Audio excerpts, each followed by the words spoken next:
হিনা তারাল আযাব,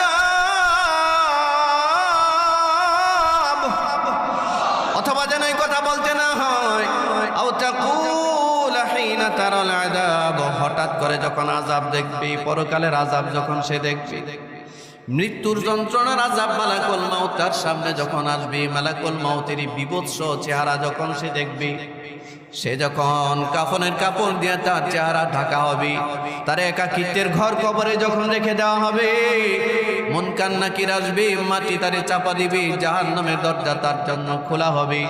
এই জাতীয় আযাবগুলো যখন তার সামনে পরিষ্কার হয়ে যাবে, আল্লাহ তাআলা বলেন তখন হিনা তারাল আযাব, সে এই আযাবগুলো দেখে সে বলবে, মানুষটা বলবে, পাপিষ্ঠরা বলবে, লাউ আন্নালি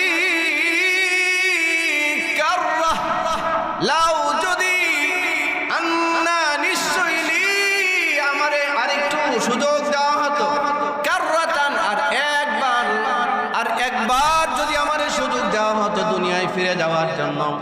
কবরে পরে সে যখন আফসোস করে বলবে, আহারে আর একটাবার যদি আমারে সুযোগ দেওয়া হতো দুনিয়ায় ফেরত যাওয়ার জন্য, লাউ আন্নালি কাররাতান, একবার যদি সুযোগ দেওয়া হতো, তো বলেন ফাকুনা মিনাল মুহসিনিন, তো আমি মুহসিন হয়ে যেতাম, সৎকর্ম পরায়ণ হয়ে যেতাম।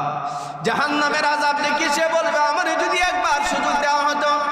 আপনারা আমার কথা বুঝে থাকলে বলুন, জাহান্নামের আযাব যদি একবার কাউকে গ্রাস করে, কেউ যদি একবার কবরে চলে যায়, সে কি দ্বিতীয়বার দুনিয়ায় ফেরত আসার আর কোনো ব্যবস্থা আছে নাকি? ইয়া ইবাদি, আমার বান্দারা 70 বছর নামাজ পড়ে নাই, ও তোমার আমি বেনামাজি বলবো না। 80 বছর রোজা রাখো নাই, বেরোজাদার বলবো না। সারা জীবন আমার নাফরমানি করেছে, তোমার মা বাবা কথা না শুনলে তোমারে অস্বীকার করে বেড়ায়, মানুষের সামনে তোমার পরিচয় আর দেয় না। আমি আল্লাহ, আমার হৃদয়ে তোমার জন্য এত মায়া, এত দয়া, আমি তোমারে আমার মাগফিরাতের তালিকা থেকে বাদ দেই নাই, আমার বান্দার তালিকা আমি বাদ দেই নাই। আমি এটা একবারের জন্য বলি নাই যে তুই আমার বান্দা না,